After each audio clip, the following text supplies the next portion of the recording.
अगर ये वीडियो आप तक पहुंची है तो आप बहुत भाग्यशाली हैं। जिनका भाग्य उदय हो चुका है, केवल वही लोग इस वीडियो को पूरा देख पाएंगे। यह कहानी है 1960 के दशक की, जब पश्चिमी दुनिया में साइकेडेलिक रिवॉल्यूशन चल रहा था।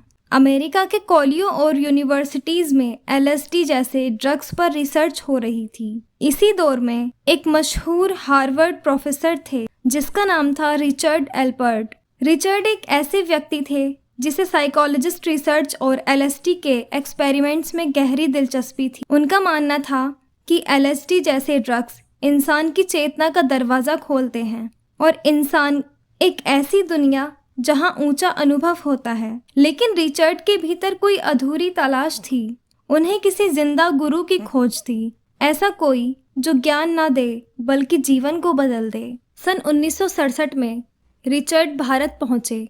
जगह जगह संतों और साधुओं से मिले, लेकिन कहीं भी मन को शांति ना मिली। फिर उत्तर भारत के पहाड़ों में उनकी मुलाकात हुई एक अलौकिक संत श्री नीम करोली बाबा से। एक झोपड़ी में सिर पर कंबल ओढ़े, एक सादगी भरा चेहरा, लेकिन आंखों में चमक ऐसी जैसे सारी सृष्टि समा जाए। बता दी। बाबा ने बिना कुछ पूछे ही रिचर्ड के मन की सारी बात बता दी।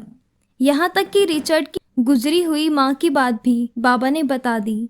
रिचर्ड यह सब सुनकर चौंक गए और सोचने लगे कि ये कैसे संभव है। उसी पल उन्होंने तय कर लिया, अब मैं यहीं रहूंगा, और यहीं से शुरू हुआ उनका नया जीवन। लेकिन रिचर्ड अभी भी वैज्ञानिक थे, भीतर से पूरी तरह समर्पण नहीं हुआ था। उन्होंने बाबा को परीक्षण करने का निश्चय किया। वे अपने साथ LSD ड्रग्स की गोलियां लेकर आए थे। हर एक गोली में इतनी शक्ति थी कि एक आम आदमी अपना होश खो बैठे। उन्होंने बाबा से कहा, ये बहुत पावरफुल ड्रग्स है, लोग इसे खाकर बेहोश हो जाते हैं। बाबा मुस्कुराए और बोले, लाओ। बिना एक भी सवाल किए बाबा ने सारी गोलियां एक साथ खा ली। रिचर्ड के चेहरे का रंग उड़ गया, मन में डर समा गया। वो मन ही मन में सोचने लगे कि अब कुछ तो होगा, क्योंकि कोई साधारण व्यक्ति इतनी सारी ड्रग्स की गोलियां खाकर जीवित नहीं रह सकता। लेकिन बाबा वैसे ही बैठे रहे, न आंखों में कोई बदलाव, न ही चेहरे पर। बाबा के चेहरे पर सिर्फ एक मुस्कान थी और गहराता हुआ मौन। घंटों बीत गए, लेकिन बाबा उसी अवस्था में थे, स्थिर